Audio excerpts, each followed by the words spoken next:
بسم اللہ الرحمن الرحیم وَلَقَدْ يَسَّرْنَا الْقُرْآنَ لِلذِّكْرِ فَهَلْ مِن مُدَّكِرٍ۔ السلام علیکم ورحمۃ اللہ۔ الحمدللہ وکفا وسلام علی عبادہ الذین اصطفیٰ، اما بعد فاعوذ باللہ من الشیطان الرجیم، بسم اللہ الرحمن الرحیم۔ ومن آیاتہ اللیل والنہار والشمس والقمر لا تسجدوا للشمس ولا للقمر واسجدوا للہ الذی خلقہن ان کنتم ایاہ تعبدون۔ سورہ حامیم السجدہ کی آیت 37۔ اللہ کی نشانیوں میں سے ہیں یہ رات اور دن اور سورج اور چاند۔ سورج اور چاند کو سجدہ نہ کرو بلکہ اس اللہ کو سجدہ کرو جس نے انہیں پیدا کیا ہے، اگر فی الواقع تم اسی کی عبادت کرنے والے ہو۔ اس سے پہلے کی آیات میں اللہ رب العالمین نے اہل ایمان کی صفات بیان کی تھی اور ان کی حوصلہ افزائی کے لیے انہیں اس کے نتائج سے بھی آگاہ کیا تھا۔ ان الذین قالوا ربنا اللہ ثم استقاموا تتنزل علیہم الملائکہ، کہ جن لوگوں نے کہا کہ اللہ ہمارا رب ہے اس پر جم گئے، ثابت قدمی دکھائی، مداومت اختیار کی، فرشتے ان پر اترتے ہیں اور انہیں جنت کی خوشخبری دیتے ہیں اور اپنی معیت کا انہیں احساس اور یقین دلاتے ہیں۔ پھر ان کے کام کی بات ہوئی تھی کہ وہ لوگ ہیں جن کا معاملہ اللہ رب العالمین کے نزدیک اتنا عمدہ ہے کہ اس کے لیے اللہ احسن کا لفظ استعمال کرتے ہیں۔ وَمَنْ أَحْسَنُ قَوْلًا مِّمَّنْ دَعَا إِلَى اللَّهِ وَعَمِلَ صَالِحًا وَقَالَ إِنَّنِي مِنَ الْمُسْلِمِينَ۔ اس شخص سے اچھی بات کس کی ہوگی جس نے اللہ کی طرف بلایا، نیک عمل کیا اور کہا کہ میں مسلمان، یعنی ڈٹ کر اپنے اسلام کا اظہار، اقرار، اعلان کیا۔ اور پھر اسی کے ساتھ ساتھ یہ بتایا کہ اس راستے میں دعوت کے کیا طرز عمل انہیں اختیار کرنا ہے۔ بتا دیا گیا کہ نیکی اور بدی یکساں نہیں ہے، تم بدی کو اس نیکی سے دفع کرو جو بہترین ہو۔ اس کا نتیجہ بتایا کہ اس میں تمہاری مخالفتیں ختم ہو جائیں گی، شیطان بہرحال مقابلے پر آئے گا، تو اس کے حوالے سے یہ بات بتا دی کہ اللہ کی پناہ حاصل کر لو۔ وہ مضمون مکمل کر کے اللہ تعالیٰ پھر اسی دعوت کو دوبارہ ان کے سامنے پیش کرتے ہیں، یعنی مشرکین کی طرف بات پھر جاتی ہے اور پھر ان سے کہا جاتا ہے، عوام الناس جن کے سامنے یہ قرآن مجید نازل ہو رہا تھا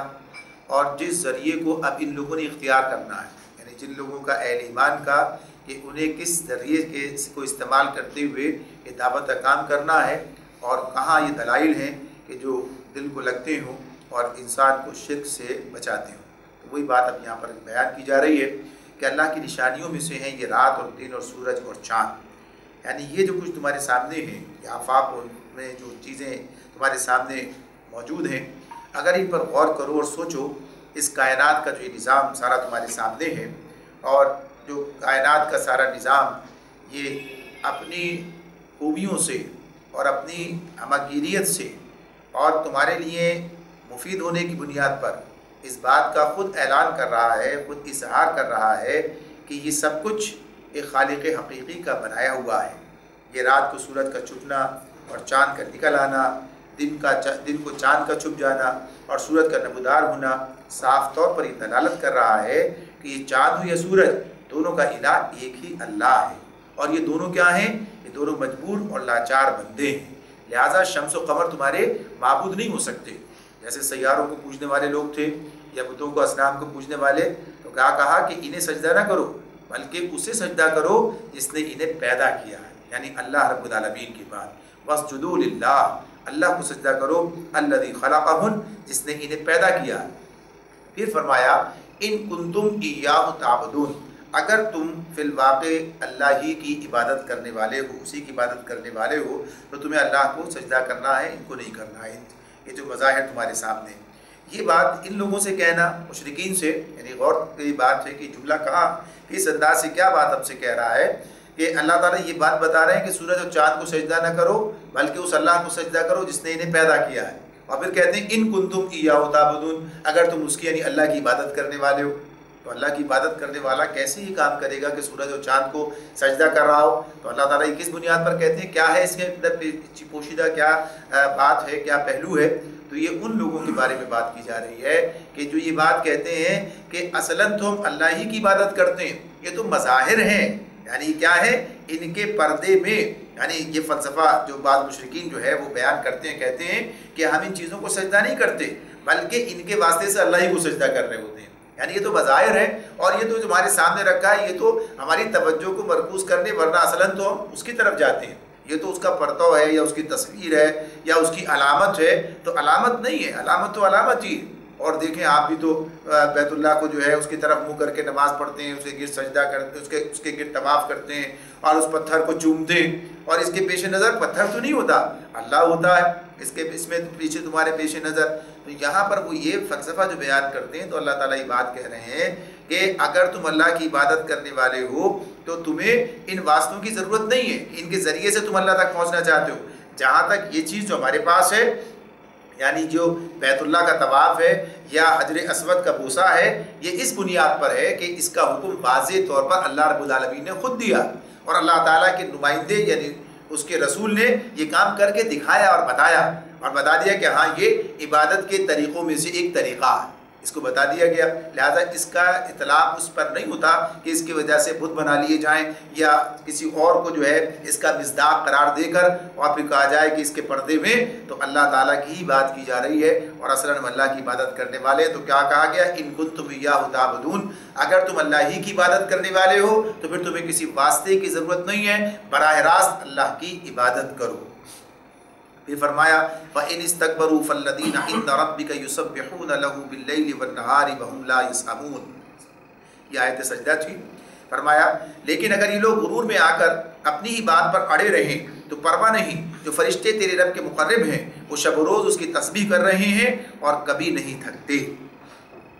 یہاں جو بات کہی ہے استکبار کی بات، فَإِنَّ الَّذِينَ اسْتَكْبَرُوا، یعنی یہاں جو استکبار ہے وہ کس بنیاد پر، تکبر کی ایک بات یہ بھی ہے کہ آدمی دوسروں کو اپنے سے کمتر سمجھتا ہے اور یہ بات سمجھتا ہے کہ کسی کی بات مان لی تو گویا ہماری عزت جو ہے وہ خاک میں مل جائے گی، ہمارا جو تکبر ہے اور جو گویا کہیے کہ سر کی اٹھان ہے وہ نیچی ہو جائے گی، تو ناک نیچی ہو جانے سے تو یہ بتایا جا رہا ہے کہ اللہ تعالیٰ فرماتے ہیں کہ بات کو سمجھنے کے لیے تیار نہیں ہے بلکہ اپنی بات سے رجوع کرنا ہی پسند نہیں۔ اس کی وجہ صرف کیا ہے، غرور ہے، یعنی دوسرے کی بات تسلیم کرنا ان کے لیے ذلت کی علامت، لہذا جہالت پر اصرار کریں گے لیکن بات نہیں مانیں گے کسی کی۔ تو اس لیے اللہ تعالیٰ کہتے ہیں کہ اگر یہ جو ہے غرور میں آ کر اپنی بات پر اڑے ہیں تو پرواہ نہیں، یسبحون لہ باللیل والنہار، فرشتے ہیں جو اللہ کے پاس مقرب ہیں وہ شب و روز اس کی تسبیح کرتے ہیں اور وہم لا یسأمون، اور کبھی تھکتے نہیں ہیں۔ تو یہ بات بھی اپنی جگہ پر ہے کہ یہاں جو بات کہی جا رہی ہے کہ فرشتے کر رہے ہیں، اگر آپ نہیں کرتے تو فرشتے کرتے ہیں، تو کیا اللہ تعالیٰ کو اس کی ضرورت ہے کہ کوئی نہ کوئی اس کی تسبیح کرتا رہے؟ کیا اللہ تعالیٰ اس بات کا حاجت مند ہے کہ کوئی اس کی تعریف بیان کرے؟ یقیناً ایسا نہیں ہے۔ اللہ تو غنی حمید ہے، یعنی وہ تو بے نیاز ہے، اپنی ذات میں آپ محمود ہے، یعنی اسے کسی کی حمد کی جو ہے ضرورت نہیں ہے کہ کوئی اس کی حمد کرے، کوئی اس کی تسبیح کرے۔ یہ تو ان تمام مخلوقات کے اپنے فائدے کی بات ہے، یہ تو ان تمام کے اپنے گویا کہیے کہ اپنے نفع کا معاملہ ہے یا اللہ سے تعلق کی بات ہے کہ وہ یہ کام کرتے ہیں۔ یہ یہاں پر یہ بات بتائی جا رہی ہے اس تناظر کے اندر کہ یہ کیا چیز ہے، ان کی حیثیت کیا ہے، یعنی یہ کیسے کتنے، ان کے مقابلے میں ساری مخلوق ساری کائنات جو ہے وہ اللہ کی حمد و ثنا کر رہی ہے۔ تو یہ اپنے آپ کو دیکھیں کہ کہاں کھڑے ہیں اور اس معاملے میں اپنا تعین کر لیں کہ یہ کس حیثیت میں اپنے آپ کس مقام پر اپنے آپ کو رکھے ہوئے ہیں۔ اللہ رب العالمین کی حمد و ثنا تو پوری کائنات کر رہی ہے، اور یہاں پر خصوصیت سے اللہ تعالیٰ نے فرشتوں کا ذکر کیا ہے کہ وہ اپنے رب کے پاس ہیں اور جو ہے وہ مقرب بھی ہیں اور اپنے رب کی تسبیح کر رہے ہیں اور اس معاملے میں کبھی نہیں تھکتے۔ انسان کا تو معاملہ یہ ہے کہ تھک جاتا ہے کام کرتے ہوئے، لیکن فرشتے اللہ نے ایک ایسی مخلوق بنائی ہے کہ جو پوری کائنات کا نظام اللہ تعالیٰ ان فرشتوں کے ذریعے سے چلا رہا ہے۔ اللہ کی توحید اور اس کی بندگی میں یہ رواں دواں ہیں، اور اس نظام کے منتظم فرشتے ہر آن یہ شہادت دے رہے ہیں کہ ان کا رب جو ہے کسی بھی کمزوری سے پاک اور منزہ ہے، یعنی وہ جو نظام چلا رہے ہیں، جو کام سامنے آتا ہے تو اس اعتبار سے یہ بات اپنی جگہ پر ہے کہ کوئی کرے نہ کرے، اللہ کی حمد و ثنا تو ساری کائنات کر رہی ہے۔ وَمِنْ آيَاتِهِ أَنَّكَ تَرَى الْأَرْضَ خَاشِعَةً فَإِذَا أَنزَلْنَا عَلَيْهَا الْمَاءَ اهْتَزَّتْ وَرَبَتْ إِنَّ الَّذِي أَحْيَاهَا لَمُحْيِي الْمَوْتَى إِنَّهُ عَلَى كُلِّ شَيْءٍ قَدِيرٌ۔ اور اللہ کی نشانیوں میں سے ایک یہ ہے کہ تم دیکھتے ہو کہ زمین سونی پڑی ہوئی ہے، پھر جو ہی کہ ہم نے اس پر پانی برسایا یکایک وہ پھبک اٹھتی ہے اور پھول جاتی ہے۔ یقیناً جو اللہ اس مری ہوئی زمین کو جلا اٹھاتا ہے وہ مردوں کو بھی زندگی بخشنے والا ہے، یقیناً وہ ہر چیز پر قدرت رکھتا ہے۔ یہ مضمون قرآن مجید میں بار بار پلٹ کر آتا ہے، بار بار اس کا اعادہ کیا جاتا ہے، اور یہ دلیل ہے اس بات کی کہ اللہ تعالیٰ کس طریقے سے مرے ہوئے انسانوں کو دوبارہ زندہ کرے گا۔ اسی کے ساتھ ساتھ یہ دلیل اس بات کی بھی اللہ تعالیٰ اس کو اس طرح سے بھی پیش کر رہے ہوتے ہیں کہ نبوت کی جو اللہ تعالیٰ کا طرف سے جو عنایت ہے یہ بھی انسانیت کے لیے بمنزلہ بارش کے ہے، اور جس طرح سے مری ہوئی زمین جو ہے وہ پھبک اٹھتی ہے اور اس کے اندر جہاں کہیں کوئی بیج پڑا ہوا تھا، جہاں کوئی جڑ دبی ہوئی تھی، وہ نکل کر سامنے آ جاتی ہے، یعنی اسے زندگی مل جاتی ہے۔ تو ایسے یہ بات بھی ہے کہ انسانیت کے اندر جو اچھے عناصر ہیں، جو لوگ موجود ہیں، اور جب یہ نبوت کے بارش ان پر ہوتی ہے، یعنی جب یہ بات ان تک پہنچتی ہے تو ان کے اندر سے وہ خیر جو ہے نمودار ہوتی ہے اور وہ اسے قبول کر کے اور اس کی طرف رواں دواں ہو جاتے ہیں۔ ایک زندگی ہے جو معاشرے کو حاصل ہو جاتی ہے، تو اس کے لیے بھی یہ بات ہے۔ لیکن اس مقام پر یہ بات سیاق و سباق سے پتہ چل جاتی ہے کہ کہاں پر کیا چیز مراد ہے۔ تو یہاں پر جو بات ہو رہی ہے وہ اعادہ زندگی کی بات ہے، یعنی مرنے کے بعد دوبارہ زندگی کیسے انسان کی ممکن ہوگی۔ تو یہ بات اللہ تعالیٰ بتا رہے ہیں کہ تو شب و روز کا مشاہدہ ہے جو تمہارے سامنے ہے، کہ تم دیکھتے ہو کہ کس طریقے سے اللہ تعالیٰ پھر سے یہ زندگی نباتات کو عطا کر دیتا ہے۔ ان الذين يلحدون في آياتنا لا يخفون علينا افمن يلقى في النار خير ام من يأتي آمنا يوم القيامة اعملوا ما شئتم انه بما تعملون بصير۔ جو لوگ ہماری آیات کو الٹے معنی پہناتے ہیں وہ ہم سے کچھ چھپے ہوئے نہیں ہیں، خود ہی سوچ لو کہ آیا وہ شخص بہتر ہے جو آگ میں جھونکا جانے والا ہے، یا وہ جو قیامت کے روز امن کی حالت میں حاضر ہوگا۔ کرتے رہو جو کچھ تم چاہو، تمہاری ساری حرکتوں کو اللہ دیکھ رہا ہے۔ ان الذین یلحدون فی آیاتنا، الحاد کا جو یہ لفظ ہے کہ فی آیاتنا، اللہ نے کہا کہ ہماری آیات میں الحاد کرتے ہیں۔ الحاد کے لفظی معنی ہے انحراف کرنا، سیدھی راہ سے مڑ جانا، ٹیڑھی راہ کی طرف، کجروی اختیار کرنا۔ اور جب یہ بات کہی جائے کہ یلحدون فی آیاتنا، کہ وہ اللہ کی آیات کے اندر الحاد کرتے ہیں، تو اس کا معاملہ بھی اسی اعتبار سے آ جاتا ہے کہ آیات کا جو مطلب ہے، جو سیدھا سادہ مطلب صاف ہے، سامنے ہے، اس میں سے بجائے اس کے کوئی ٹیڑھی بات نکالنے کی کوشش کرنا، یعنی ہر معاملے میں انسان جو ہے بجائے سیدھے راستے کے اس کے اندر سے کج روی اختیار کرتے ہوئے کوئی نہ کوئی ٹیڑھ نکالنے کی کوشش کرے۔ آیات الہی کا جو صاف ستھرا مطلب ہے اسے اختیار کرنے کے بجائے، اور جو اس کے سامنے بیان بھی کیا گیا ہے اور جس پر لوگ عامل بھی ہیں، کوئی ندرت کوئی پیدا کرے، کوئی نئی بات نکالنے کی کوشش کرے اور سیدھی اور مثبت باتوں کی طرف توجہ نہ دے بلکہ منفی پہلو جو ہے اسے وہ نکالے۔ اسی لیے کہا گیا ہے کہ کتاب کے بہترین پہلو کی پیروی کرنے کی بات جو ہے کہ جو سامنے آ رہی ہوتی ہے اسی اعتبار سے بھی ہے۔ تو فرمایا کہ آیات کی جو الحاد کرتے ہیں اللہ کی آیات میں، تو یہ اللہ کی آیات کو غلط معنی پہنا کر خود بھی گمراہ ہوتے ہیں اور دوسروں کو بھی گمراہ کرتے ہیں۔ یہ بات اس وقت اس معاشرے کے اندر بہت واضح طور پر سامنے آ رہی تھی، آج بھی سامنے آتی ہے۔ آج بھی کچھ لوگ ایسے نظر آئیں گے کہ جو اللہ کی آیات کو بالکل الٹے معنی پہنا کر اور اس سے اپنے مطلب کی باتیں نکال رہے ہوں گے۔ اس کی ایک بڑی مثال اس طرح سامنے آتی ہے کہ جو خاندان منصوبہ بندی کا جو سارا سسٹم چل رہا تھا جس زمانے میں، اب اس کے نام بدل گیا بہبود آبادی۔ اب اس کے اندر وہ زور شور اس انداز کا سامنے نہیں آتا ہے، لوگ بھی اس طرف مائل ہوئے، کس طرف چلے گئے۔ لیکن اس زمانے میں یعنی یہ کہ اپنے مستقبل کی فکر کرو، قرآن جو کہتا ہے، قرآن کہتا ہے کہ یعنی اپنی نسل کو آگے چلاؤ، اور وہ اس کے مقابلے میں اس بات کو اس اعتبار سے پیش کرتے ہیں کہ اپنی معیشت کو بہتر بنانے کے لیے حالات کو گھٹا دو، یعنی اس کا بالکل الٹے معنی جو ہے اس کے نکالا کرتے ہیں۔ تو اس اعتبار سے یہ بات اللہ تعالیٰ بتا رہے ہیں کہ اس وقت میں جب یہ آیات نازل ہو رہی تھی تو مشرکین مکہ جہاں اور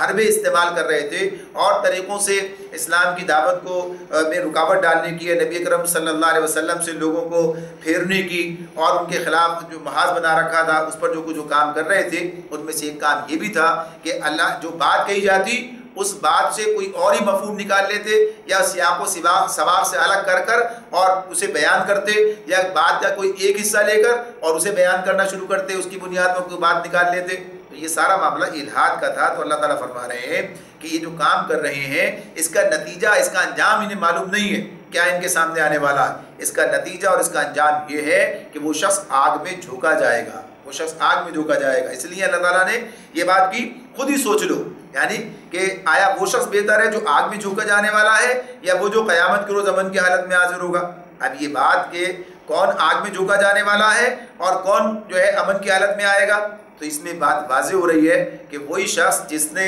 الحاد کیا، جس نے اللہ کی آیات کے غلط معنی نکالے پہنائے اور اس لیے لوگوں کو راستے سے اللہ کے روکا، تو ان کا معاملہ جو ہے جہنم میں جانے والا ہے، آگ میں جھونکا جانے والا. اور امن کی حالت میں کون آئے گا؟ امن کی حالت میں یقینی طور پر وہ آئے گا کہ جس نے ان آیات کے صحیح معنی و مطالب جو ہیں وہ سمجھے اور انہیں قبول کیا اور ان پر عمل کیا. تو اس اعتبار سے اللہ تعالیٰ فرماتے ہیں کہ یہ سارے معاملات جو ہیں کل سامنے آئیں گے. انہ بما تعملون بصیر، بے شک اللہ تمہاری ساری حرکتوں کو دیکھ رہا ہے. اگر ابھی کوئی فوری نتیجہ نہیں نکلتا یا کوئی پکڑ نہیں ہوتی یا کوئی سزا نہیں ملتی، اس کا مطلب یہ نہیں ہے کہ اللہ کی نظروں سے یا اللہ کی نگاہوں سے یا اللہ کے علم سے چیزیں جو ہیں باہر ہیں اور اسے معلوم نہیں ہے، بلکہ بات یہ ہے کہ اس نے مہلت دے رکھی ہے اور اپنی مہلت مکمل ہو جانے پر وہ پھر جو پکڑ کرے گا تو پھر اس کا کوئی حساب نہیں ہوگا. آگے فرمایا ان الذین کفروا بالذکر لما جاءہم وانہ لکتاب عزیز. ان الذین کفروا بالذکر، فرمایا یہ وہ لوگ ہیں جن کے سامنے کلام نصیحت آیا تو انہوں نے اسے ماننے سے انکار کر دیا. بے شک یہ لوگ ان الذین کفروا، انہوں نے انکار کیا بالذکر، اس ذکر کا، لما جاءہم، جب یہ ان کے پاس آیا. یعنی یہاں پر ذکر قرآن مجید کو کہا گیا، کلام نصیحت. یہ لوگ وہ لوگ ہیں جن کے سامنے کلام نصیحت آیا تو انہوں نے اسے ماننے سے انکار کر دیا. اب اللہ تعالیٰ فرما رہے ہیں وَإِنَّهُ لَكِتَابٌ عَزِيزٌ، وَإِنَّهُ لَكِتَابٌ عَزِيزٌ، مگر حقیقت یہ ہے کہ یہ ایک زبردست کتاب ہے. اللہ تعالیٰ اس کتاب کی جو صفتیں بیان کر رہے ہیں، کتاب عزیز، وَإِنَّهُ لَكِتَابٌ عَزِيزٌ، حقیقت یہ ہے کہ یہ ایک زبردست کتاب ہے. یہ بات جو یہاں پر ہمارے سامنے آ رہی ہے، اللہ رب العالمین نے اس کے لیے اس کی صفت بیان کی ہے عزیز، اور عزیز اللہ تعالیٰ کی اپنی صفت بھی ہے اور یہ اللہ کا کلام ہے. تو یہاں پر یہ بات کہ عزیز کا مطلب ہے جس پر کوئی غالب نہیں آ سکتا، یعنی اتنا زبردست ہے، اتنا طاقتور ہے کہ اس پر کوئی غالب نہیں آ سکتا. جیسے اللہ کی ذات کا معاملہ ہے ایسے ہی اللہ کی بات کا معاملہ بھی ہے، اللہ کے کلام کا معاملہ بھی ہے، اللہ کے دین کا معاملہ بھی ہے. یعنی جو چیز اللہ نے پیش کی ہے وہ ایسی ہے کہ ہر قسم کے نقص سے پاک ہے، ہر قسم کی کمی سے پاک ہے. اور اس معاملے میں اللہ تعالیٰ اس کی بھی عزیز یہ صفت بیان کرتے ہیں، لا یأتیہ الباطل من بین یدیہ ولا من خلفہ تنزیل من حکیم حمید. باطل نہ سامنے سے اس پر آ سکتا ہے نہ پیچھے سے، یہ ایک حکیم و حمید کی نازل کردہ چیز ہے، یعنی قرآن مجید. اس کے بارے میں اللہ تعالیٰ یہ بتا رہے ہیں، یعنی اس کے عزیز ہونے کی جو تفصیل بتائی، تشریح بتائی، وہ کیا ہے؟ لا یأتیہ الباطل من بین یدیہ، کہ باطل نہ سامنے سے اس پر آ سکتا ہے، یعنی قرآن پر براہ راست حملہ کر کے کوئی شخص اس سے کسی بات کو غلط اور اس کی کسی تعلیم کو باطل اور فاسد ثابت کرنا چاہے تو نہیں کر سکتا، یعنی اس میں کامیاب نہیں ہو سکتا، اس کے لیے ممکن نہیں ہے. پیچھے اس کے آنے کا مطلب کیا ہے کہ کوئی حقیقت و صداقت ایسی منکشف نہیں ہو سکتی جو قرآن کے پیش کردہ حقائق کے خلاف ہو. کوئی علم ایسا نہیں آ سکتا جو فی الواقع علم بھی ہو، یعنی اسے علم کہا جائے، اور اس کے اور قرآن کے بیان کردہ علم کی تردید کرتا ہو. کوئی تجربہ اور مشاہدہ ایسا نہیں ہو سکتا جو یہ ثابت کرائے کہ قرآن نے عقائد، اخلاق، قانون، تہذیب و تمدن، معیشت و معاشرت اور سیاست و تمدن کے باب میں انسان کو جو رہنمائی دی ہے وہ غلط ہے. یعنی 1400 برس گزر چکے ہیں، اب اس قرآن کو نازل ہوئے، اور اس قرآن کے نازل ہونے کی بات یہ کہ بعد میں کسی دور میں چلو ترقی ہو گئی، تہذیب و تمدن نے بڑی ترقی کر لی، آگے بڑھ گئی، اور انسان نے بہت علم حاصل کر لیا، بہت بڑی تبدیلیاں معاشروں کے اندر آ گئیں، لوگوں کے بود و باش کے اندر، لوگوں کے رہن سہن کے اندر، لوگوں کے معاملات کے اندر، ٹیکنالوجی ایک اعتبار سے ترقی کے کہاں کس مقام پر انسان پہنچا ہوا ہے. لیکن یہ بات اپنی جگہ پر ہے کہ یہ تمام معاملہ یعنی عقائد و اخلاق کی بات ہو، قانون کی بات ہو، تہذیب و تمدن کی بات ہو، اور جو بھی معاملات انسانی زندگی کے کسی بھی معاملے میں یہ بات سامنے آئی ہو کہ آنے والے وقت نے اس قرآن کو غلط ثابت کر دیا، اس کے پیچھے جو بات آ رہی ہے، بعد میں جو سامنے آ رہی آنے والی چیزیں، تو اس اعتبار سے بات اپنی جگہ ہے کہ اس نے جو رہنمائی دی ہے وہ کل بھی درست تھی،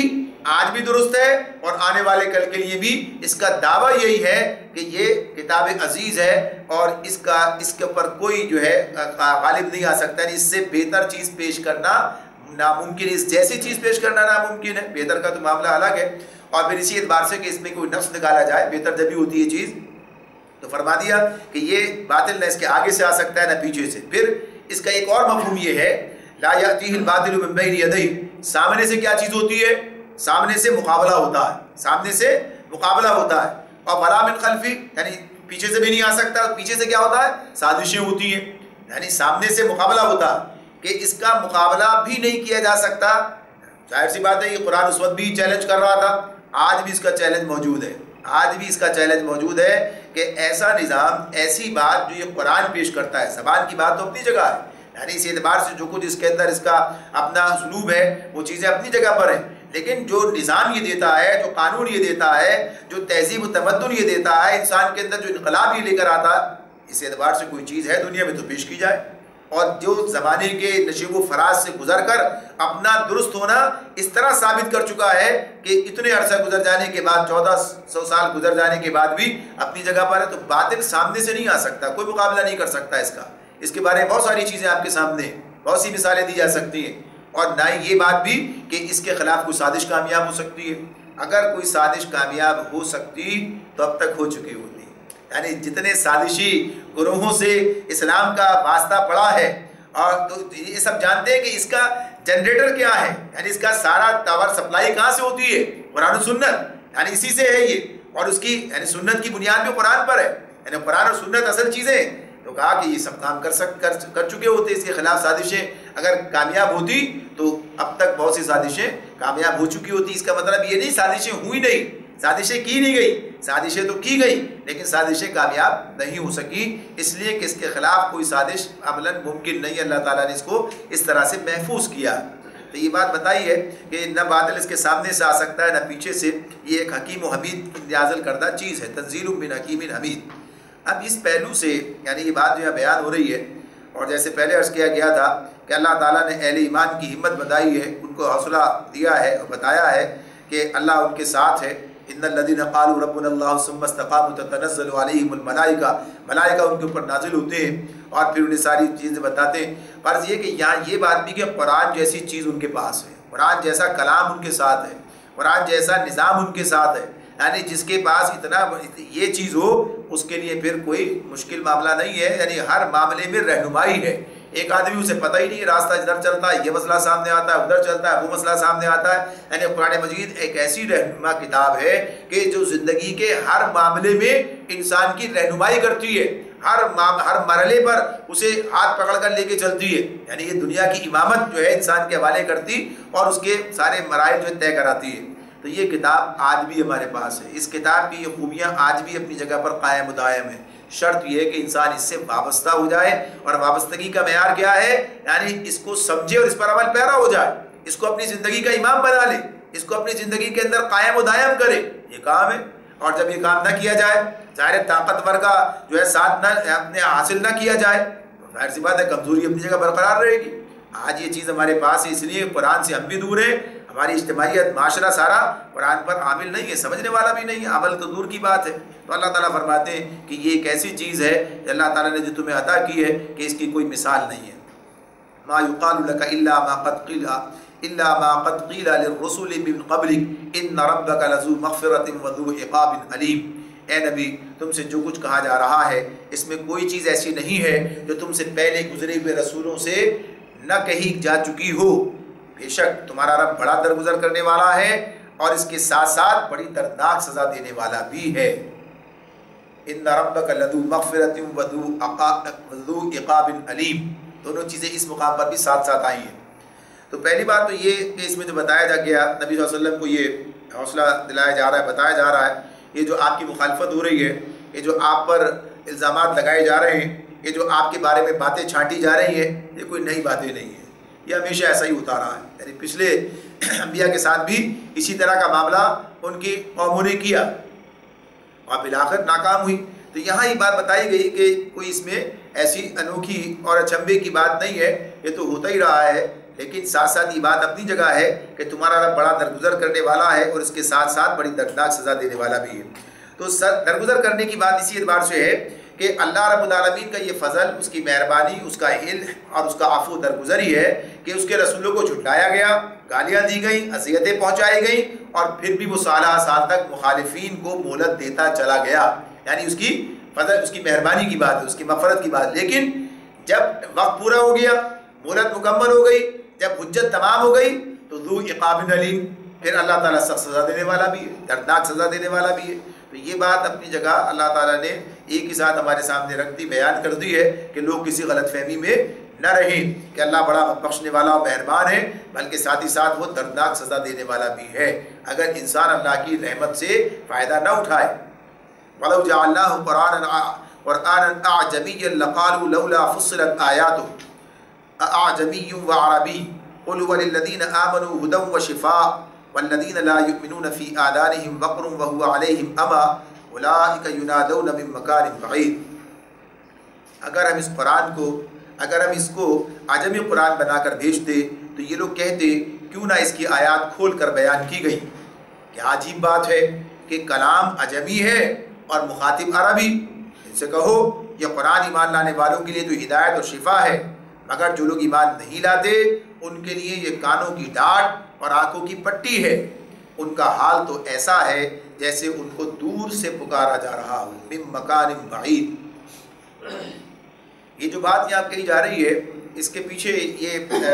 یعنی واقعہ اس کا یہ ہے کہ اللہ تعالیٰ کہتے ہیں اگر ہم اس کو عجمی قرآن بنا کر بھیجتے تو لوگ کہتے کیوں نہ اس کی آیت کھول کر بیان کی گئی۔ یہ ان کا کہنا یہ تھا کہ یہ قرآن عربی میں نازل کیا گیا، یعنی ایک شخص جو ہے جو خود عرب ہے اور عربی اس کی زبان ہے، اب اگر وہ عربی میں کوئی بات کرتا ہے، کوئی تقریر کرتا ہے، کوئی خطبہ دیتا ہے، یہ کون سے کمال کی بات ہے، یہ تو خود کر سکتا ہے وہ۔ ہاں البتہ اگر یہ یکایک کوئی ایسی زبان بولنے لگتا جس زبان کی اس نے پاس تعلیم ہی نہیں ہے، جانتے ہی نہیں ہے، پھر ہم کہتے کہ یہ معجزاتی بات ہے، یہ پھر ہم سمجھتے کہ یہ معجزہ ہے کہ اس نے جو ہے یکایک جو ہے یہ عرب ہونے کے باوجود فارسی بولنے لگا، یہ ہندی بولنے لگا، یہ کچھ اور زبان انگریزی بولنے لگا، تو پھر تو ہم سمجھتے کہ یہ معجزہ ہے۔ اگر عرب جو ہے وہ عربی بول رہا ہے تو اس میں کوئی کمال کی بات نہیں، یہ ان کا کہنا تھا۔ تو اللہ رب العالمین یہ بات بتا رہے ہیں کہ یہ قرآن جو نازل کیا گیا ہے، اس کے نازل کرنے کی غرض کیا ہے؟ اس کے نازل کرنے کی غرض تو یہ ہے کہ تم بات کو سمجھو، اس کے نازل کرنے کی غرض تو یہ ہے کہ بات تمہاری سمجھ میں آئے اور تم اس کے مطابق پھر اس پر قبول کرو، اس پر ایمان لے کر آؤ۔ اگر یہ عربی کے بجائے عجمی زبان میں ہوتی تو کل تم لوگ یہ اعتراض کرنے والے ہوتے واہ صاحب ہدایت کی کتاب ہے اور سمجھ میں تو ہمارے آتی نہیں ہے۔ یعنی عرب کے اندر یہ کتاب نازل ہو رہی ہے اور عجمی جو ہے زبان کے اندر ہے۔ یہاں یہ بات واضح رہے کہ قرآن میں یعنی جس دور کے اندر بھی جب بھی یہ قرآن مجید کی بات اس ہے کہ عرب میں نازل ہوا تو عربی میں ہے، جو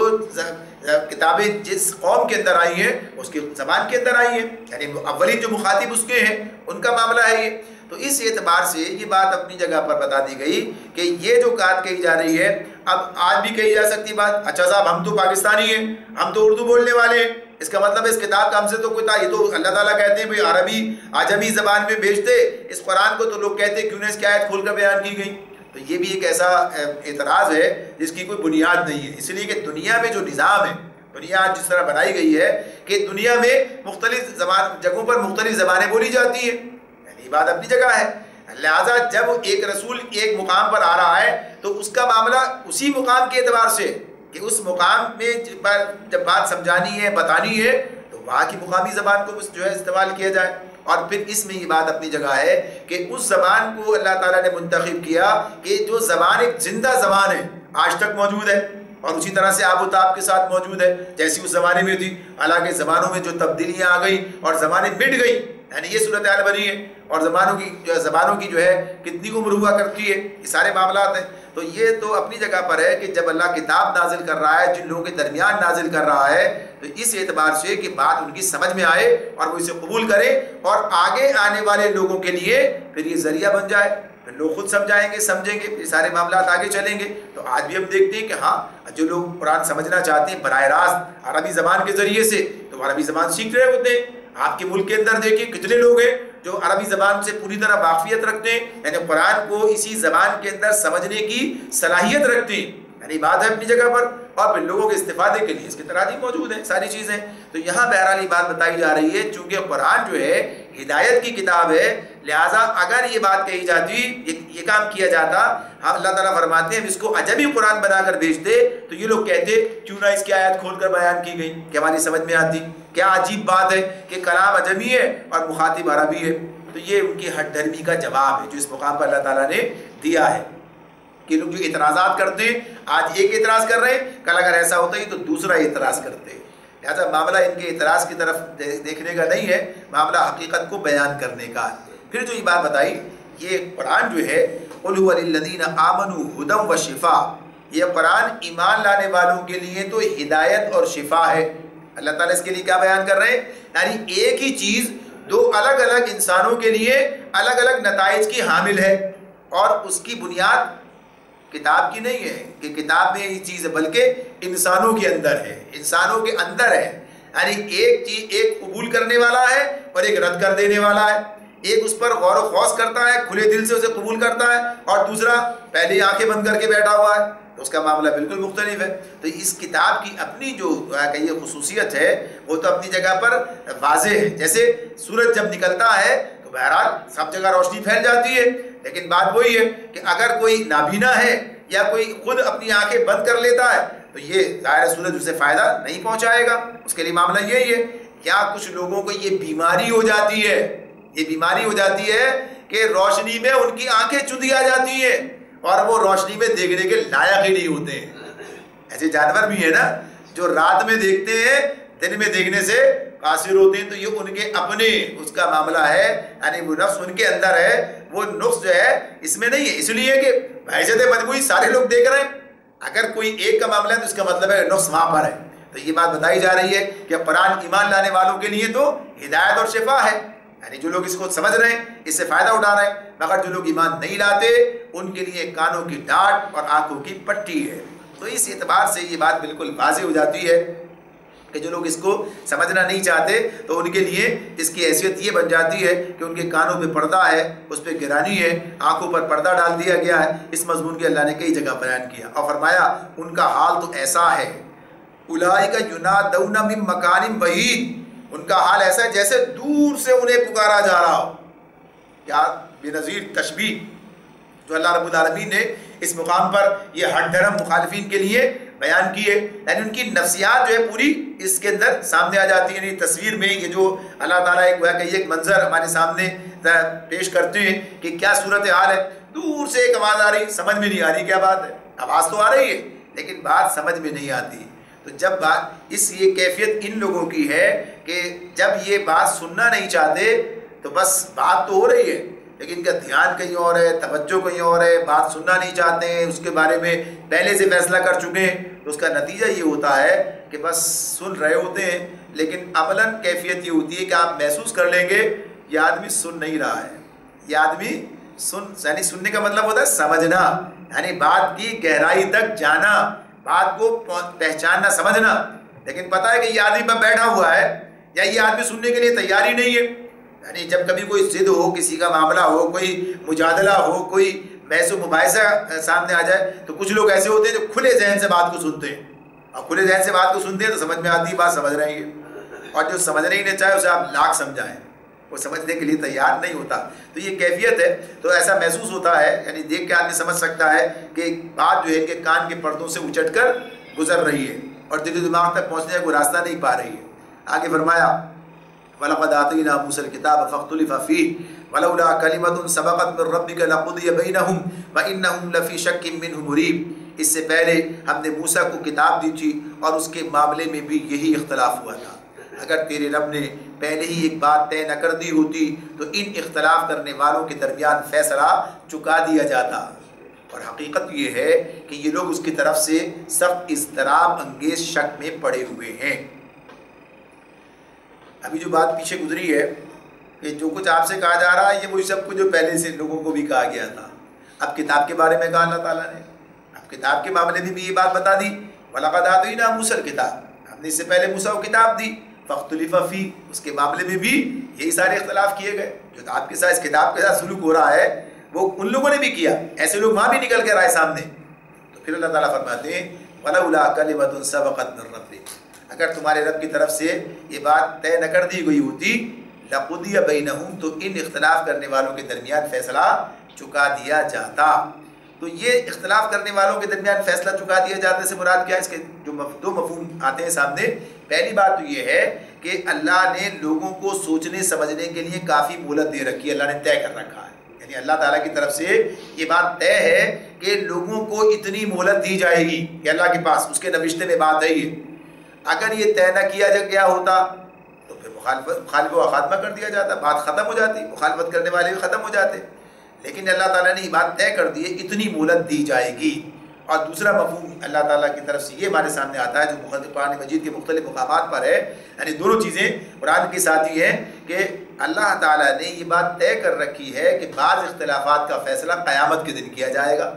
اللہ تعالیٰ کہتے ہیں نا اس کا فیصلہ اللہ قیامت کے روز خود کرے گا، تو دنیا میں اس کا فیصلہ نہیں ہے، اللہ نے طے کر دیا قیامت کے دن یہ معاملہ جو ہے یہ اللہ تعالیٰ فیصلہ اس دن کرے گا۔ تو اس کی طرف سے یہ تو اللہ تعالیٰ فرماتے ہیں وَإِنَّهُمْ لَفِي شَكٍّ مِّنْهُ مُرِيبٍ، حقیقت یہ ہے کہ یہ لوگ اس کی طرف سے، کس کی طرف سے؟ کتاب مجید کی طرف سے، قرآن مجید کی طرف سے سخت اضطراب انگیز شک میں پڑے ہوئے ہیں۔ اور اس پوری بات ہے اس کے ساتھ ساتھ کتاب پیش کرنے والے رسول کی طرف سے، یعنی نبی کرم صلی اللہ علیہ وسلم جو خود ان کی اپنی ذات اور جو بات وہ پیش کر رہے ہیں وہ بات ایسی ہے کہ اس کے لیے ایک جملہ اللہ تعالیٰ نے کہا وَإِنَّهُمْ لَفِي شَكٍّ مِّنْهُ مُرِيبٍ، کہ یہ اس کے معاملے میں سخت اضطراب انگیز شک میں پڑے ہوئے ہیں۔ تو اللہ رب العالمین یہ بات بتا رہے ہیں کہ نبی اکرم صلی اللہ علیہ وسلم اور آپ کی دعوت، آپ کی بات، آپ کا یہ پیغام، آپ کی طرف آنے والی یہ کتاب، اس نے ان کو سخت اضطراب اور الجھن میں، خلجان کے اندر جو ہے مبتلا کر رکھا ہے۔ ان کا معاملہ یہ ہے کہ بظاہر یہ بڑے زور و شور سے قرآن کے کلام الہی ہونے اور محمد صلی اللہ علیہ وسلم کے رسول ہونے کا انکار کرتے ہیں، لیکن در حقیقت اس انکار میں یقین کی کوئی بنیاد موجود نہیں ہے۔ یعنی نہ تو انہیں یہ بات پتہ ہے کہ واقعی یہ رسول نہیں ہے، یعنی کسی ذریعے سے پتہ چل گیا ہے، یا اس کتاب کے بارے میں، اس کتاب کے بے نظیر ہونے کے معاملے میں یہ جانتے ہیں، ان کو اندازہ ہے یہ، تو ان کا یہ انکار جو ہے کسی یقین کی بنیاد پر نہیں ہے، بلکہ ان کے دلوں میں شدید قسم کا تذبذب ہے۔ ایک طرف ان کے ذاتی مفاد اور ان کے نفس کی خواہشات ہیں، ان کے جاہلانہ تعصبات یہ تقاضا کرتے ہیں کہ یہ انکار کر دیں قرآن کا اور نبی صلی اللہ علیہ وسلم کی ذات کا انکار کریں کہ یہ دونوں جو ہے درست نہیں ہے، جو دعویٰ ہے اس کے مطابق نہیں ہے۔ لیکن دوسری طرف ان کے دل اندر سے پکارتے ہیں کہ یہ قرآن فی الواقع ایک بے مثل کلام ہے۔ اس کی بہت سی مثالیں آپ کو ملیں گی، یعنی سیرتی کتابوں میں، تاریخ کے اندر کہ کہاں انہوں نے تسلیم کیا ہے کہ واقعی یہ ایک بے مثل کلام ہے، اس کی کوئی مثال نہیں ہے، تسلیم کرتے تھے۔ اس کی مانند کوئی کلام کسی ادیب یا شاعر سے کبھی نہیں سنا گیا، نہ کوئی مجنون دیوانگی کے عالم میں ایسی باتیں کر سکتا ہے، نہ کبھی شیاطین اس غرض کے لیے آ سکتے ہیں کہ لوگوں کو خدا پرستی اور نیکی و پاکیزگی کی تعلیم دیں۔ اسی طرح جب وہ محمد صلی اللہ علیہ وسلم کو جھوٹا کہتے ہیں تو ان کا دل اندر سے کہتا ہے کہ اللہ کے بندو کچھ شرم کرو، کیا یہ شخص جھوٹا ہو سکتا ہے؟ جب وہ ان کو مجنون کہتے ہیں تو ان کا دل اندر سے پکارتا ہے ظالموں کیا واقعی تم اس شخص کو دیوانہ سمجھتے ہو؟ اور جب ان پر وہ الزام رکھتے ہیں کہ محمد صلی اللہ علیہ وسلم یہ سب کچھ جو ہے کسی مفاد کے لیے کر رہے ہیں، کوئی اور مقصد ان کا ہے، کچھ حاصل کرنا چاہتے ہیں، یعنی کہتا تھا نا وہ آ کے عتبہ نے سورہ سجدہ کے آغاز میں ہم نے بات پڑھی تھی، آئی تھی سامنے کہ اگر بادشاہ بننا چاہتے ہو تو بنا لیتے ہیں، اگر بال چاہیے تو دے دیتے ہیں، یعنی سوچتے ہیں۔ تو یہ بات اپنی جگہ پر ہے کہ جب یہ بات کہتے ہیں کہ یہ اپنی بڑائی کے لیے یہ سب کام کر رہے ہیں تو ان کا دل اندر سے ملامت کرتا ہے کہ لعنت ہے تم پر، اس نیک نفس انسان کو بندہ غرض کہتے ہو جسے کبھی تم نے دولت، اقتدار اور نام و نمود کے لیے دوڑ دھوپ کرتے نہیں دیکھا ہے، جس کی ساری زندگی مفاد پرستی کے ہر شائبے سے پاک ہے، جس نے ہمیشہ نیکی و بھلائی کے لیے کام کیا ہے، مگر کبھی اپنی کسی نفسانی غرض کے لیے کوئی بھیجا کام نہیں کیا۔ تو غرض یہ کہ یہ جو ہے ایک شک ہے، ایک کیفیت ہے، اضطراب ہے، خلجان ہے، ایک مشکل ہے جس میں یہ لوگ پڑے ہوئے کہ ماننے کے لیے بھی تیار نہیں ہے، انکار کرنے کے لیے کوئی دلیل بھی ہاتھ میں نہیں ہے، لہذا الٹے سیدھے الزامات لگاتے ہیں، باتیں کرتے ہیں۔ فرمایا من عمل صالحا فلنفسه ومن اساء فعليها وما ربك بظلام للعبید، جو کوئی نیک عمل کرے گا اپنے ہی لیے اچھا کرے گا، جو بدی کرے گا اس کا وبال اسی پر ہوگا، اور تیرا رب اپنے بندوں کے حق میں ظالم نہیں ہے، وما ربک بظلام للعبید۔ یہ مضمون بھی قرآن مجید میں کئی مقامات پر ہمارے سامنے آ چکا ہے کہ بتایا گیا کہ کسی کے کہنے میں آ کر، یعنی کسی کے بھرے میں، کسی کے اکسانے پر آدمی برائی کے راستے پہ چل پڑے تو اس کا نتیجہ اسے خود ہی دیکھنا ہے، اور اگر کوئی آدمی کسی کی بات، نیک بات، صحیح بات کو سن کر، مان کر اور اس پر عمل شروع کر دے تو فائدہ اس کا اپنا ہے۔ یعنی نہ تو نیکی کے دائی کی بات سن کر، مان کر آدمی اس پر احسان کرتا ہے اور گویا کہیے کہ اپنا کوئی نقصان کرتا ہے، بلکہ اپنا ہی بھلا کرتا ہے، اپنا ہی فائدہ کرتا ہے۔ ایسے ہی کسی شرری آدمی کے پیچھے جا کر انسان اپنا ہی سب کچھ بگاڑ رہا ہوتا ہے۔ تو اس اعتبار سے یہاں پر یہ مضمون قرآن مجید میں ہمارے سامنے بار بار آتا ہے کہ یہ سب کچھ کس کے لیے ہے؟ اپنی ذات کے لیے۔ تو یہ جو سمجھانا اور یہ سارے کام جو کیے جا رہے ہیں، اللہ تعالیٰ اپنی شفقت، اپنی مہربانی، اپنے فضل اور جو اس نے نظام بنایا ہے آزمائش کا کہ حجت تمام کر دی جائے، بات پہنچا دی جائے، کھول کر بیان کر دی جائے، رسول جو ہے اپنی طرف سے حجت تمام کر دے، رسول کے بعد اس کی امت کے لوگ یہ کام کریں، اللہ نے جو انسان کے اندر ضمیر رکھا اس کے ذریعے سے بات پہنچا دی جائے۔ غرض یہ کہ ایک طرف یہ کام اللہ تعالیٰ اپنے فضل سے، اس نے خود ہی یہ چیز اپنے ذمہ لے رکھی ہے، یہ کام کر دیا جائے، یعنی اس کی مہربانی کے ساتھ یہ کام ہو رہا ہے، اور دوسرے لوگ یہ کام کر رہے ہیں، یہ اس ذمہ داری کو ادا کر رہے ہیں کہ جو اللہ نے ان کے سپرد کی ہے، یعنی رسول کے سپرد کیا ذمہ داری کی ہے؟ بلغ ما انزل الیک من ربک، آپ پہنچا دیے جو آپ کی طرف اللہ کی طرف سے نازل کیا جا رہا ہے۔ ادعو الی سبیل ربک، اپنے رب کی طرف دعوت دیجئے، اس کے رب کے، اپنے رب کے راستے کی طرف، یہ ذمہ داری ہے، یہ کام کر رہے ہیں، اپنا کام کیے جاتے ہیں۔ اب اگر کوئی اس کام کے نتیجے میں ادھر آ جاتا ہے تو اپنا ہی بھلا کرتا ہے، اور ساتھ ساتھ ان کو جو اجر کے معاملہ ہے وہ تو اپنی جگہ پر مسلمہ ہے، یعنی وہ تو اللہ تعالیٰ دے گا ہی جو اپنی ذمہ داری پوری کر رہے ہیں۔ تو اس اعتبار سے بتا دیا گیا کہ یہ جو کام ہے یہ اپنے خود سوچنے سمجھنے کا ہے، تو یہ گویا کہ یہ ایک طرح سے جھنجھوڑنا ہے، کسی کے کہنے میں آ کے تم کدھر جا رہے ہو، اپنا نقصان خود کر رہے ہو، اور اللہ تعالیٰ جو ہے وما ربک بظلام للعبید، اپنے بندوں کے حق میں تمہارا رب ظالم نہیں ہے، یعنی جو سزا ملے گی وہ تمہارے اپنے کرتوتوں کی بدولت ملے گی، یعنی ایسا نہیں ہے۔ ابھی جو پیچھے ایک بات گزری ہے کہ اللہ تعالیٰ جو ہے شدید یعنی دردناک عذاب دینے والا بھی ہے، تو یہ عذاب تم نے خود مول لیا ہے، تم نے خود جو ہے حقیقت کو جھٹلا کر اور بات کو نظر انداز کر کے اپنے آپ کو اس مقام تک پہنچایا ہے۔ الیہ یرد علم الساعہ وما تخرج من ثمرات من اکمامها وما تحمل من انثى ولا تضع الا بعلمه ويوم يناديهم اين شركائي قالوا آذناك ما منا من شهید۔ اس ساعت کا علم اللہ ہی کی طرف راجع ہوتا ہے، وہی ان سارے پھلوں کو جانتا ہے جو اپنے شگوفوں میں سے نکلتے ہیں، اسی کو معلوم ہے کہ کون سی مادہ حاملہ ہوئی ہے اور کس نے بچہ جنا ہے۔ پھر جس روز وہ ان لوگوں کو پکارے گا کہ کہاں ہیں میرے وہ شریک، یہ کہیں گے کہ ہم عرض کر چکے ہیں، آج ہم میں سے کوئی اس کی گواہی دینے والا نہیں ہے۔ اس ساعت سے مراد کیا ہے؟ یعنی قیامت کی بات ہے، اس ساعت سے مراد قیامت۔ الیہ یرد علم الساعہ، اللہ ہی کی طرف لوٹتا ہے، راجع ہوتا ہے نا، اللہ ہی کی طرف لوٹتا ہے،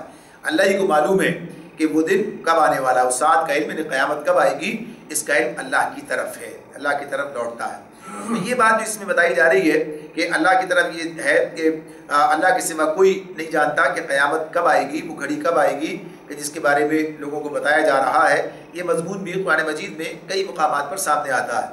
جیسے سورہ قیامہ کے اندر آئے گا، لا اقسم بیوم القیامہ، اس کے اندر بات چلے گی، وہاں پر پوچھتے ہیں کب آئے گا۔ تو اللہ رب العالمین یہ بات بتا رہے ہیں کہ یہ علم اللہ تعالیٰ کے پاس ہے، اور یہی علم نہیں بلکہ بہت سے علم جن کا معاملہ غیب کے ساتھ ہے وہ سب اللہ ہی کی طرف راجع ہوتے ہیں، یعنی اللہ ہی جانتا ہے، جو کہا کہ سارے پھلوں کو جانتا ہے جو اپنے شگوفوں سے میں سے نکلتے ہیں، اسی کو معلوم ہے کہ کون سی مادہ حاملہ ہوئی ہے اور کس نے بچہ جنا ہے، یعنی سب علم کس کے پاس ہے؟ یہ اللہ رب العالمین کے پاس ہے۔ یعنی جو اس کے بھی کئی معنی ہو سکتے ہیں. ایک مطلب تو یہ کہ جو اللہ جزیات کا اتنا تفصیلی علم رکھتا ہے، اس کی نگاہ سے کیسے یہ بات جو ہے پوشیدہ رہ سکتی ہے کہ لوگ دنیا میں کیا کیا کام کر رہے ہیں، یعنی اب ان کے اعمال، ان کے افعال، ان کے معاملے میں. اور پھر اسی اعتبار سے کوئی آدمی اس سے بے خوف ہو کہ اللہ دیکھ رہا ہے، اللہ تعالیٰ اس کے معاملات پر نظر رکھے ہوئے، یعنی ہر چیز اس کے علم میں ہے. لہذا یہ معاملہ اس اعتبار سے کہ اللہ تعالیٰ پاس غیب کی کنجیاں ہیں، اس کو وَإِنَّهُ مَفَاتِحُ الْغَيْبِ لَا يَعْلَمُهَا إِلَّا هُوَ کہ مفاتح الغیب جو ہے، غیب کی کنجیاں اللہ کے پاس ہیں اور اس کے سوا کوئی انہیں نہیں جانتا ہے. تو اس میں اللہ تعالیٰ نے یہ بات بتائی کہ قیامت کا معاملہ بھی اسی اعتبار سے ہے. یہ لوگ جو پوچھتے ہیں کہ قیامت کب آئے گی، تو اس کا مطلب یہ نہیں ہے کہ یہ قیامت کا دن، تاریخ، وقت معلوم کرنا چاہتے ہیں، بلکہ اصلاً تو یہ اس کا انکاری ہے. یعنی مشرکین کا جو معاملہ تھا یہ اس کے انکاری ہے. لہٰذا ان کا معاملہ تو اسی اعتبار سے کہ یہ کچھ معاملہ چاہتے ہی نہیں ہے پوچھنے. ان کا معاملہ جو ایسی فطرہ ہی ہے کہ یہ سمجھتے ہیں کہ ایسا ہوگا نہیں. تو پوچھیں کب ہوگا بھائی، آج کب، کس دن یہ کام ہوگا، کب قیامت آئے گی. ورنہ جہاں تک اہل ایمان کا تعلق ہے، جہاں تک ان کا جو اس کی تیاری کرنے کے معاملے میں یا اس پر ایمان رکھنے والوں کی بات ہے، تو اس میں یہ بات ہمارے سامنے آتی ہے کہ نبی اکرم صلی اللہ علیہ وآلہ وسلم ایک مرتبہ سفر میں تھے، آپ تشریف لے جا رہے تھے کہ راستے میں ایک شخص نے زور سے پکارا آپ کو، یا محمد. تو نبی اکرم صلی اللہ علیہ وآلہ وسلم نے رکے اور فرمایا بولو کیا کہتے ہو. اس نے کہا قیامت کب آئے گی. نبی صلی اللہ علیہ وسلم سے سوال کیا قیامت کب آئے گی. آپ نے جواب دیا کہ اللہ کے بندے قیامت تو اپنے وقت پر آ ہی جائے گی، یعنی وہ تو بہرحال آنی ہے، تو نے اس کے لیے کیا تیاری کی ہے، تو نے اس کے لیے کیا تیاری کی، یعنی وہ تو اپنے وقت پر آئے گی. یہ بات تو اپنی جگہ قرآن مجید نے بتا دیا گیا. خود نبی کرم صلی اللہ علیہ وآلہ وسلم نے بھی بار بار اس بات کو دہرایا ہے، بتایا ہے کہ یہ علم تو اللہ ہی کے پاس ہے. اور جو حدیث جبرائیل ہے اس کے اندر بھی یہ بات آج سامنے آتی ہے، جس میں جبرائیل علیہ السلام آئے ہیں، تعلیم جو ہے دینے کا اسلوب سامنے آتا ہے لوگوں کے لیے. تو وہاں پر انہوں نے پوچھا قیامت کب آئے گی، تو جواب دیا کہ پوچھنے والے کو جتنا علم ہے اتنا ہی بتانے والے کو ہے. اور پھر کچھ نشانی اور علامات بیان کی. البتہ یہ بات یہ کہ اس کا وقت کب ہے یہ کوئی نہیں جانتا سوائے اللہ کے. تو یہ بات اس میں بتائی جا رہی ہے. پھر اللہ رب العالمین یہ بات بتا رہے ہیں کہ جس روز وہ ان لوگوں کو پکارے گا کہ کہاں ہے میرے وہ شریک، یہ کہیں گے کہ ہم عرض کر چکے ہیں، آج ہم میں سے کوئی اس کی گواہی دینے والا نہیں ہے. یعنی یہ کہاں کا تذکرہ ہو رہا ہے، یہ حشر کے میدان کا ذکر ہو رہا ہے. یعنی جب وہ قیامت آ جائے گی، قیامت کے تو دو مرحلے ہیں نا. ایک مرحلہ تو یہ قیامت آ گئی، سب معاملات ختم ہو گئے، یعنی لپیٹ دی گئی دنیا. اور پھر اس کے بعد جب حشر کا میدان ہوگا، جو دوبارہ سے لوگوں کو زندہ کیا جائے گا اور جمع کیا جائے گا، اور وہاں پر پھر یہ سارے مراحل طے ہوں گے جزا و سزا کے. تو اس وقت کی بات ہو رہی ہے کہ ان سے پوچھا جائے گا کہاں ہے میرے وہ شریک. یہ کہیں گے کہ ہم عرض کر چکے ہیں کہ آج ہم میں سے کوئی اس کی گواہی دینے والا نہیں ہے. یعنی ہم پر یہ حقیقت کھل چکی ہے، ہم یہ بات جان چکے ہیں کہ جنہیں ہم پوجا کرتے تھے وہ کچھ بھی نہیں تھے، ان کی کوئی حقیقت نہیں تھی. اور آج ہم میں سے ایک فرد بھی اس بات کا قائل نہیں ہے. کیا کوئی اور بھی الہ الوہیت میں شریک ہے، اللہ کا کوئی اور بھی شریک ہے؟ یعنی سب اس دن جانتے ہیں، اپنے جرم کا اعتراف کریں گے، بار بار جو ہے کہیں گے کہ ہم جانتے تھے. اس سے ایسا محسوس ہوتا ہے، مولانا لکھتے ہیں اس کے بارے میں کہ قیامت کے روز بار بار یہ معاملہ جو ہے ان کے سامنے آئے گا اور ان سے ہر موقع پر پوچھا جائے گا کہاں ہے، کدھر ہے. وہ تسلیم کریں گے کہ ہاں ہماری غلطی اور ہم نے یہ سب کچھ کیا. تو آج دنیا میں اپنی جہالتوں پر وہ اصرار کر رہے ہیں، لیکن کل آخرت میں یہ بات ان کے سامنے آئے گی اور کہیں گے کہ ہاں یہ سب کا کام جو کیا ہم نے غلط تھا. وَضَلَّ عَنْهُمْ مَا كَانُوا يَدْعُونَ مِن قَبْلُ وَظَنُّوا مَا لَهُم مِّن مَّحِيصٍ. اس وقت وہ سارے معبود ان سے گم ہو جائیں گے جنہیں یہ اس سے پہلے پکارتے تھے، اور یہ لوگ سمجھ لیں گے کہ ان کے لیے اب کوئی جائے پناہ نہیں ہے. یعنی حقیقت سامنے آ جائے گی، واقعات کھل کر سامنے آ چکے ہوں گے. لا يسأم الانسان من دعاء الخير وان مسه الشر فيئوس قنوط. انسان کبھی بھلائی کی دعا مانگتے نہیں تھکتا، جب کوئی آفت اس پر آ جاتی ہے تو مایوس اور دل شکستہ ہو جاتا ہے. اب یہ انسان کی کیفیت ہے جو اللہ تعالیٰ یہاں پر بیان کر رہے ہیں کہ بعض لوگوں کا معاملہ. اب یہ انسان کہا ہے اس مقام پر، انسان کبھی بھلائی کی دعا مانگتے نہیں تھکتا، لیکن ساتھ ہی ساتھ کیا کہا ہے کہ جب وَإِن مَسَّهُ الشَّرُّ فَيَئُوسٌ قَنُوطٌ، مگر جب کوئی آفت اس پر آ جاتی ہے تو مایوس و دل شکستہ ہو جاتا ہے. مضمون جو آگے جا رہا ہے پورا سامنے آئے گا تو اس سے یہ بات سامنے آتی ہے کہ اس سے مراد سارے انسان نہیں ہیں بلکہ مخصوص لوگ ہیں. یعنی اس میں ایسے لوگ بھی ہیں کہ جو ان کا کیفیت مختلف ہے، یعنی جو بات اس میں بیان کی جا رہی ہے، لیکن چونکہ بہت بڑی اکثریت ایسی ہے، اس لیے بحثیت مجموعی یہ بات کہی جا رہی ہے،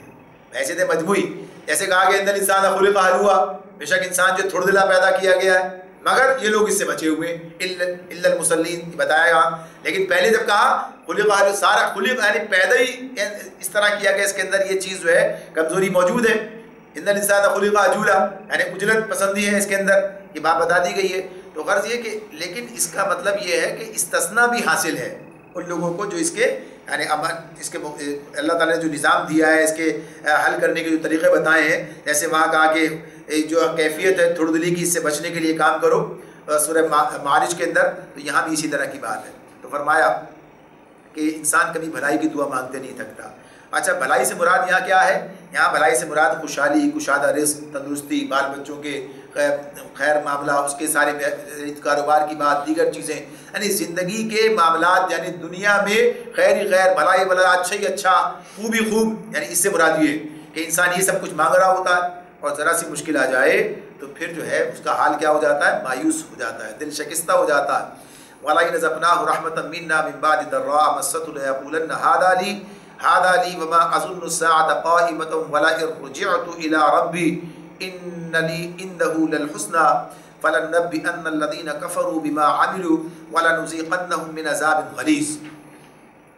مگر جو ہی کے سخت وقت گزر جانے کے بعد ہم اسے اپنی رحمت کا مزہ چکھاتے ہیں، یہ کہتا ہے کہ میں اسی کا مستحق ہوں، یہ کہتا ہے کہ میں اسی کا مستحق ہوں اور میں نہیں سمجھتا کہ قیامت کبھی آئے گی. لیکن اگر واقعی اپنے رب کی طرف پلٹایا گیا تو وہاں بھی مزے کروں گا. حالانکہ کفر کرنے والوں کو ہم لازماً بتا کر رہیں گے کہ وہ کیا کر کے آئے ہیں، اور انہیں ہم بڑے گندے عذاب کا مزہ چکھائیں گے. عذاب غلیظ، سخت بھی ہے، غلیظ کا مطلب گاڑھا، اور یہ غلیظ جو آپ اردو میں استعمال کرتے ہیں یعنی گندے کا لفظ بھی آیا ہے اس میں. اب یہاں جو بات سامنے آ رہی ہے، ظاہر ہے کہ اسی فرد کی بات ہو رہی ہے کہ جس کی یہ کیفیت ہے، یعنی دو اس کی بات اللہ نے ہمارے سامنے رکھ دی. ایک طرف اس کا معاملہ یہ ہے خیری خیر، بھلائی بھلائی سب چیزیں چاہتا ہے، اور ذرا سے مشکل آ جائے تو یہ کیفیت ہوتی ہے، اور پھر اللہ تعالیٰ جب مشکل دور کر دے تو پھر اس کا رویہ طرز عمل کیا بن کر سامنے آ جاتا ہے. یہ چیزیں بھی قرآن مجید بار بار ہمارے سامنے رکھتا ہے کہ ایسے لوگ جو کہ چھچور پن جن کے اندر ہے، تھوڑ دلے لوگ ہیں، کم ظرف ہیں، کہ ذرا سی چیز آ جائے تو کیفیت کچھ اور ہو جاتی ہے، ذرا سی مشکل آ جائے تو پھر ان کی کیفیت بدل جاتی ہے. تو یہ چیز جو ہے اس میں بیان کی گئی ہے، یہ انسان کی کمزوری ہے. اور پھر اس بنیاد پر وہ اور آگے بڑھتا ہے کہ اللہ تعالیٰ کی عنایتوں اور اس کی جو طرف سے جو نعمتیں ہیں انہیں پانے کے بعد اس کا رویہ کیا ہوتا ہے. آگے فرمایا وَإِذَا أَنْعَمْنَا عَلَى الْإِنسَانِ أَعْرَضَ وَنَأَىٰ بِجَانِبِهِ وَإِذَا مَسَّهُ الشَّرُّ فَذُو دُعَاءٍ عَرِيضٍ. انسان کو جب ہم نعمت دیتے ہیں تو وہ منہ پھیرتا ہے اور اکڑ جاتا ہے، اور جب اسے کوئی آفت چھو جاتی ہے تو لمبی چوڑی دعائیں کرنے لگتا ہے. یعنی یہ بھی اسی آدمی کی یعنی جو کیفیت ہے، جو کردار ہے، اس کے بارے میں بتایا جا رہا ہے. ہونا تو یہ چاہیے کہ نعمتیں ملیں تو اپنے رب کو نہ بھولو، منعم کو نہ بھولو، بلکہ اس منعم کو یاد کرو، اس کا شکر ادا کرو، نعمتوں کا حق ادا کرو، یہ ہونا چاہیے. اور کوئی مشکل آئے تب بھی اسی کی طرف جاؤ. لیکن یہ معاملہ کہ مشکل آئے تو ادھر جا رہے ہیں، اور جب سہولت آ جائے بھول گئے، یعنی جس نے دی ہے سب چیزیں اور جس نے مشکل کو دور کر دیا ہے، تو یہ رویہ جو ہے یہ عمومی رویہ ہے. سورۃ الانعام میں اس پر بڑی تفصیل سے بات ہوئی ہے. تو اللہ تعالیٰ یہ بات بتا رہے ہیں کہ یہ انسانوں کی کیفیت ہے، یہ معاملات ہیں. آگے فرمایا قُلْ أَرَأَيْتُمْ إِنْ كَانَ مِنْ عِنْدِ اللَّهِ ثُمَّ كَفَرْتُمْ بِهِ مَنْ أَضَلُّ مِمَّنْ هُوَ فِي شِقَاقٍ بَعِيدٍ. اے نبی ان سے کہو، تم نے یہ بھی سوچا کہ اگر یہ قرآن واقعی اللہ ہی کی طرف سے ہوا اور تم اس کا انکار کرتے رہے تو اس شخص سے بڑھ کر بھٹکا ہوا اور کون ہوگا جو اس مخالفت میں دور تک نکل گیا ہو. یہاں جو بات کہی جا رہی ہے وہ اس اعتبار سے ہے کہ تمہارا انکار جو ہے یہ علم کی بنا پر نہیں ہے. یعنی تمہارا یہ کہنا کہ جو قرآن جو ہے یہ اللہ کی طرف سے نہیں ہے بلکہ رسول صلی اللہ علیہ وسلم اسے خود تصنیف کر رہے ہیں. تو آپ بات کہی جا رہی ہے کبھی تم نے یہ بھی سوچا اگر یہ واقعی اللہ کی طرف سے ہوا تو کیا ہوگا؟ اس بارے میں تو سوچو، غور کرو. تو یہ سوچنے کی ضرورت کب پیدا ہوتی ہے؟ اس وقت پیدا ہوتی ہے کہ جب انسان کے پاس کوئی یقینی علم نہیں ہے. بھائی یہ بھی ہو سکتا ہے اور یہ بھی ہو سکتا ہے، دونوں چیزیں ممکن ہیں. کوئی حقیقی علم ہے کہ تمہارے پاس کہ اس کی بنیاد پر تم کہو یہ جو انکار کر رہے ہو کہ یہ اللہ کی کتاب نہیں ہے، تو اس انکار کی کوئی بنیاد ہے، کوئی علم ہے تمہارے پاس، کسی نے آ کے تمہیں بتایا ہے؟ جس طرح یہ بات ممکن ہے کہ یہ نہ ہو اللہ کی طرف سے، ایسے یہ بھی ممکن ہے کہ اللہ کی طرف سے. گمان تو یہی ہے نا، عادی النظر میں یہ جس طرح اس کا ممکن ہونا ہے اسی طرح اس کا ناممکن ہونا ہے، دونوں باتیں کہی جا سکتی ہیں۔ اب ذرا ان کے امکانات کا جائزہ، یعنی اس معاملے میں اگر فرض کیجئے کہ یہ تمہارے خیال میں کوئی اگلی زندگی نہیں ہے، قرآن یہ بتا رہا ہے نا اگلی زندگی کوئی نہیں ہے، سب مر کے مٹی، اس کا مطلب کیا ہوگا؟ اس کا مطلب یہ ہوگا کہ جو مانتے ہیں کہ اگلی زندگی ہے وہ بھی مر کے مٹی، برابر ہو گیا معاملہ، تم بھی مٹی وہ بھی مٹی، یعنی معاملہ برابر ہو گیا۔ لیکن فرض کرو کہ اگر اگلی زندگی ہوئی پھر تمہارا کیا بنے گا؟ سوچنے کی بات ہے یہ، تو لہذا سنجیدگی سے سوچو اس معاملے پر، اس کو جو ہے اس طریقے سے اس سے نہ گزر جاؤ۔ اگر واقعتاً یہ معاملہ ہوا تو کیا کرو گے اس معاملے میں؟ اس اعتبار سے تو سنجیدگی اختیار کرنے کی دعوت دی جا رہی ہے، اصلا نہیں ہے کہ سوچو کل کیا ہوگا اگر واقعی ایسے نکل آیا تو۔ سنریہم آیاتنا فی الآفاق وفی انفسہم حتی یتبین لہم انہ الحق اولم یکفی بربک انہ علی کل شیء شہید۔ ان قریب ان کو ہم اپنی نشانیاں، ان قریب ہم ان کو اپنی نشانیاں آفاق میں بھی دکھائیں گے اور ان کے اپنے نفس میں بھی، یہاں تک کہ ان پر یہ بات کھل جائے گی کہ یہ قرآن واقعی برحق ہے۔ کیا یہ بات کافی نہیں ہے کہ تمہارا رب ہر چیز کا شاہد ہے، ہر چیز کو دیکھ رہا ہے، گواہ ہے ہر چیز پر، شہید۔ ابھی جو بات کی ہے کہ ان قریب ہم ان کو اپنی نشانیاں آفاق میں بھی دکھائیں گے، ان کے اپنے نفس میں بھی، یہاں تک کہ ان پر یہ بات کھل جائے گی کہ یہ قرآن واقعی برحق ہے۔ اس آیت کے بارے میں بھی انہوں نے تفصیل سے بات کی اور کہا کہ اس کے دو مفہوم ہیں جو اکثر مفسرین نے ان کو بیان کیا ہے، اور دونوں ہی جو ہے اپنی جگہ پر جو ہے اکابر مفسرین کی طرف سے آتے ہیں۔ ایک بات تو یہ کہ عنقریب یہ اپنی آنکھوں سے دیکھ لیں گے کہ اس کے قرآن کی دعوت تمام گرد و پیش کے ممالک پر چھا گئی ہے، یعنی اس کا نتیجہ جو ہے سامنے آنے والا ہے، کچھ دیر نہیں گزرے گی۔ جیسے کہا ہے قرآن مجید میں اللہ تعالیٰ کہتے ہیں یہ جتھا تو یہی شکست کھانے والا ہے، وہ کھا گیا جب مکہ فتح ہو گیا، یعنی اسی مقام پر یہ معاملہ سامنے آ گیا۔ تو اور پھر اس کے بعد انہی لوگوں نے، یعنی ایک ہی نسل نے اپنی آنکھوں سے یہ دیکھا، اپنی آنکھوں سے یہ دیکھا کہ کس طرح سے دعوت جو ہے یہ کس طرح غالب آ گئی اور وہ کہیے کہ عالم میں پوری اس کی بات جو ہے پہنچ گئی اور کیسی فتوحات جو ہیں وہ اس کو حاصل ہو گئی ہیں، یعنی اس کے اسلام کے معاملے میں بات سامنے۔ تو یہ بات اپنی جگہ پر ہے کہ یہ معاملہ صرف اتنا ہی نہیں تھا، یہ معاملہ صرف اتنا نہیں تھا کہ ایک دعوت جو ہے اسے فروغ حاصل ہو گیا اور اس کے ماننے والوں کو دنیا کے اندر جو ہے سرفرازی حاصل ہو گئی اور بڑی بڑی فتوحات انہوں نے کر لی، بلکہ معاملہ اس اعتبار سے سامنے آتا ہے کہ یہ عام قسم کی فتح نہیں ہے، یہ عام قسم کی جو ہے کسی دعوت کا فروغ نہیں ہے، بلکہ اس کے جلو میں ایک عظیم الشان مذہبی، اخلاقی، ذہنی، فکری، تہذیبی، سیاسی اور تمدنی اور معاشی انقلاب آتا ہے اس کے نتیجے میں۔ ورنہ تو قوموں پر حملہ کرتی ہیں، ایک دوسرے ممالک فتح کر لیتی ہیں، اس کے اثرات کیا ہوتے ہیں؟ یہاں جو بات سامنے آتی ہے کہ یہ فتح اپنے جلو میں ایک عظیم الشان مذہبی، اخلاقی، ذہنی، فکری، تہذیبی، سیاسی اور تمدنی اور معاشی انقلاب لے کر آتی ہے۔ اس کے اثرات جہاں جہاں بھی پہنچے انسان کے بہترین جوہر کھلتے چلے گئے اور بدترین اوصاف دبتے چلے گئے۔ دنیا میں دنیا جن فضائل کو صرف تاریخ دنیا درویشوں اور گوشے میں بیٹھ کر اللہ اللہ کرنے والوں کے اندر ہی دیکھنے کی امید رکھتی ہے، یعنی کہتے نا یہ تو صاحب بڑے درویش ہیں، یعنی درویشی خانقاہ میں بیٹھ کر کرنا اور درویشی مملکت کی مسند پر بیٹھ کے کرنا، یعنی یہ تخت سلطنت پر بیٹھ کر کرنا۔ خلفائے راشدین نے جو درویشی ان کی زندگی میں نظر آتی ہے وہ تصور کر سکتا ہے اس کا دنیا میں کہیں اس کی مثال موجود ہے اس اعتبار سے، اور اسی کے اندر یعنی وہ انقلاب جس نے یہ فضائل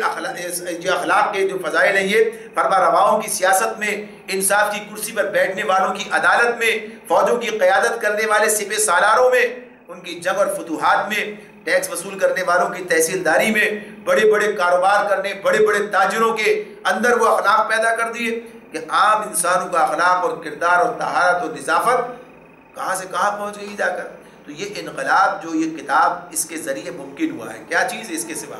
یعنی جو انقلاب برپا ہوا ہے، تو یہ بات بیان کی جا رہی ہے کہ اس نے اتنا معاشرے کے اندر اتنی بڑی تبدیلی یہ قرآن لے کر آیا ہے کہ جس کے ذریعے سے وہ کہیے کہ ایک دنیا تبدیل ہو گئی، اور پھر اسی طرح سے وہ تمام خرابیاں جو معاشروں کے اندر پائی جاتی تھیں ان کا بھی اس نے استحصال کر دیا سب کو، یعنی اس اعتبار سے یعنی تعصب کا معاملہ ہے، یہ اسی اعتبار سے معاملات ہوتے ہیں، اور دنیا کے اندر جس طریقے سے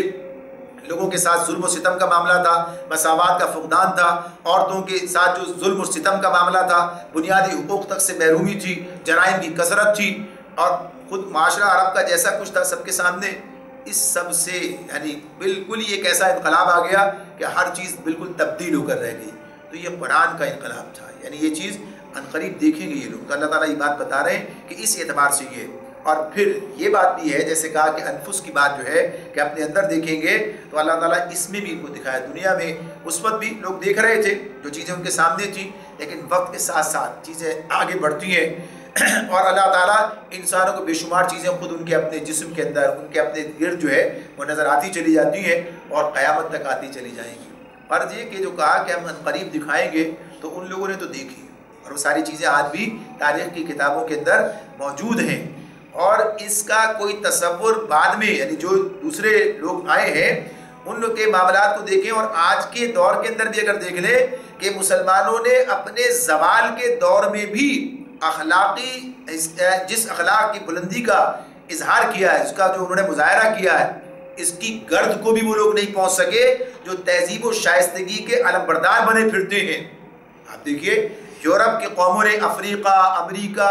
انہوں نے جو کام کیا، ایشیا اور خود یورپ میں مغلوب قوموں کے ساتھ جو ظالمانہ سلوک کیا، ریڈ انڈیز کو کتنی بڑی تعداد کے اندر قتل کر دیا. مسلمانوں کی تاریخ میں ایسی کوئی نظیر نہیں ملے گی. آپ مسلمانوں کے عروج کا دور ہے، یعنی مسلمانوں ایسا نہیں کہ ان کے پاس کوئی عروج کا دور نہیں تھا. مسلمانوں کی تاریخ کے کسی بھی دور میں ایسی کوئی بات نہیں ملے گی کہ لاکھوں کی تعداد میں لوگ مار دیے گئے، یا گویا کہیے کہ مخالفین جو ہزاروں کی تعداد میں مار دیے گئے، وہ ایسی بغیر کسی وجہ کے ایسی کوئی چیز نہیں ملے گی. یا زمینوں پر قبضے کرنے کے لیے پوری قوموں کو برباد کر دیا گیا. تو یہ قرآن کی برکت ہے، اس نے مسلمانوں میں اتنی انسانیت پیدا کر دی کہ وہ کبھی بھی غلبہ پا کر ایسے ظالم نہ بن سکے جیسے یہ تہذیب یافتہ قومیں جو اپنے آپ کو دیکھتی ہیں. یعنی اگر کسی کے پاس آنکھیں ہیں اور وہ آنکھیں کھول کر دیکھنا چاہتا ہے تو دیکھ لے کہ اسپین میں جب مسلمان فاتح تھے، جب مسلمانوں کا غلبہ تھا، تو انہوں نے اس موقع پر عیسائیوں کے ساتھ کیا سلوک کیا. یعنی جب اسپین میں جو ہے مسلمان فاتح تھے اور پھر اس کے بعد جب عیسائی وہاں غالب آ گئے تو انہوں نے مسلمانوں کے ساتھ کیا سلوک کیا، انہوں نے مسلمانوں کے ساتھ کیا سلوک کیا. آج بھی ہندوستان کے اندر آپ دیکھ لیجئے ہندو غالب آ گئے تو کیا کر رہے ہیں. یعنی ہندو نے غالب آنے کے بعد اور صغیر کے اس دور کے اندر بھی دیکھ لیجئے، اور جب 800 سال مسلمان حکمران رہے، تاریخ میں کوئی ایک واقعہ ایسا مل جائے کہ وہاں یہ صورتحال سامنے آتی ہے کہ مسلمانوں نے کوئی ظلم کیا ہے. یعنی ایسا ظلم کہ جو ہے گویا کہیے کہ جس کی بنیاد پر جو اب ریاستی سطح پر کیا جا رہا ہو یہ صورتحال، اور آج وہاں تھوڑا سا غلبہ ان کو حاصل ہے تو کیا سلوک ان کا ہے، یہودیوں کا کیا سلوک فلسطین کے اندر ہے. تو یہ بات اپنی جگہ پر ہے کہ قرآن نے جو انقلاب انسانوں کے اندر پیدا کیا ہے ایسی کوئی چیز دنیا میں کہیں اور نظر نہیں آتی ہے. الا انہم فی مریۃ من لقاء ربہم الا انہ بکل شیء محیط. آگاہ رہو، یہ لوگ اپنے رب کی ملاقات میں شک رکھتے ہیں، سن رکھو کہ وہ ہر چیز پر محیط ہے. یعنی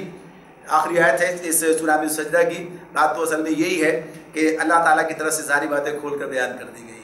مسئلہ یہی ہے کہ آخرت کا یقین نہیں ہے، اللہ سے ملاقات کا